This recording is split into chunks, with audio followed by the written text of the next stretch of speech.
અંકલેશ્વર શહેરમાં આજે કોરોના વાયરસની મહામારી વચ્ચે સાદગીપૂર્ણ માહોલમાં અને કોરોનાની ગાઈડલાઈન હેઠળ જલારામ જયંતીની ઉજવણી કરવામાં આવી હતી।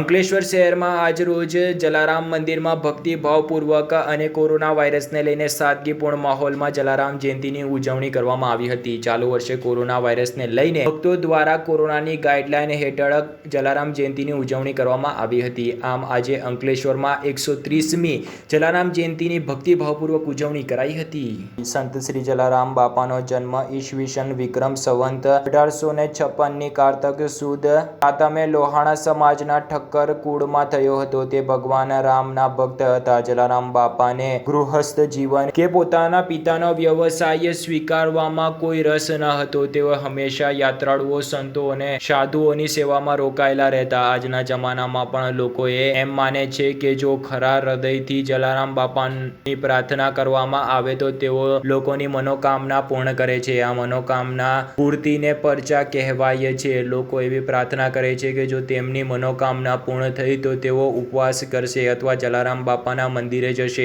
આવા અગણિત પરચા લોકોના થયા છે। તેથી જલારામ બાપાની ખ્યાતિ વિશ્વભરમાં પ્રસરી છે અને તેમના મંદિરે દરેક સ્થળે જોવા મળે છે। આજે જલારામ બાપાની ભક્તિ કરનારાનો એક બહોળો વર્ગ છે। જલારામ બાપાનો જન્મદિવસ કે જન્મજયંતિ કારતક સુદ સાતમના દિવસે ઉજવવામાં આવે છે। દિવાળી પછી સાતમના દિવસે આ તહેવાર આવે છે। આ દિવસે જલારામ બાપાના ભક્તો કે ભક્ત સમૂહ પ્રસાદ સ્વરૂપે લોકોને ભજન ખવડાવે છે। આ દિવસે વીરપુરમાં મોટો મેળો ભરાય છે। આ દિવસે અહીં જલારામ બાપાના દર્શન બાદ ખીચડી અને બુંદી ગાંઠિયાનો પ્રસાદ લેવા ભક્તોનો ઘસારો થાય છે। પરંતુ હાલ કોરોના વાયરસની મહામારીને લઈને સમગ્ર કાર્યક્રમ મોકૂફ રાખવામાં આવ્યો છે। ખાલી મહાઆરતી તેમજ પાંડુકા પૂજન કરી ઉજવણી કરવામાં આવી હતી। આ દિવસે સમગ્ર ભારતમાં ફેલાયેલા સર્વ જલારામ મંદિરમાં ઉત્સવ ઉજવાય છે।